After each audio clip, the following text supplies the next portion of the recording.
పేద ప్రజలకు సహాయం చేయడానికి తమ స్వచ్ఛంద సంస్థ ఎప్పుడు ముందుంటుందని చేయూత వెల్ఫేర్ సొసైటీ చైర్మన్ శాంతి అన్నారు. గిరిజన పిల్లలు మంచిగా చదువుకుని భవిష్యత్తులో ఉన్నత శిఖరాలకు చేరుకోవాలని కోరారు.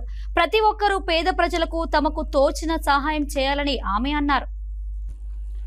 ములుగు జిల్లా తక్కలగూడెంలోని సారలమ్మ గుంపు అటవీ గ్రామంలో మంగళవారం చేయూత వెల్ఫేర్ సొసైటీ సభ్యులు పర్యటించారు.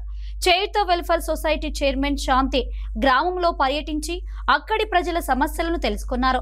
స్థానికంగా ఉన్న పాఠశాలలో విద్యార్థులతో మాట్లాడి చదువు గురించి, ప్రాముఖ్యత గురించి వివరించారు. చదువుతోనే పిల్లల భవిష్యత్ బాగుపడుతుందన్నారు. ఈ సందర్భంగా పిల్లలకు బ్యాగులు, పుస్తకాలు పంపిణీ చేశారు.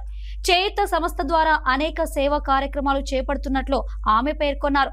పేదవారికి ఏ సహాయం కావాల్సి వచ్చినా తనని సంప్రదించాలని కోరారు. నా పేరు ధరావత్ శాంతి. నేను చేయూత వెల్ఫేర్ సొసైటీ చైర్మన్ని. ఈరోజు నేను ఇక్కడికి సారలమ్మ గుంపుకి తక్కలగూడెం స్టూడెంట్స్ దగ్గర, ట్రైబల్ స్టూడెంట్స్ దగ్గరికి వచ్చాను. ఈరోజు వచ్చి నా వంతు నేను చేయగలిగినంత సహాయం నేను స్లేట్స్, బుక్స్ ఇవి నేను చేశాను. అట్లాగే నిరంతరం మీ పిల్లలకి చదువుకు కావాల్సినంత నా వల్ల నా ఛాయాశక్తిలో కూడా నేను కృషి చేస్తానని చెప్పి మాటిస్తున్నాను.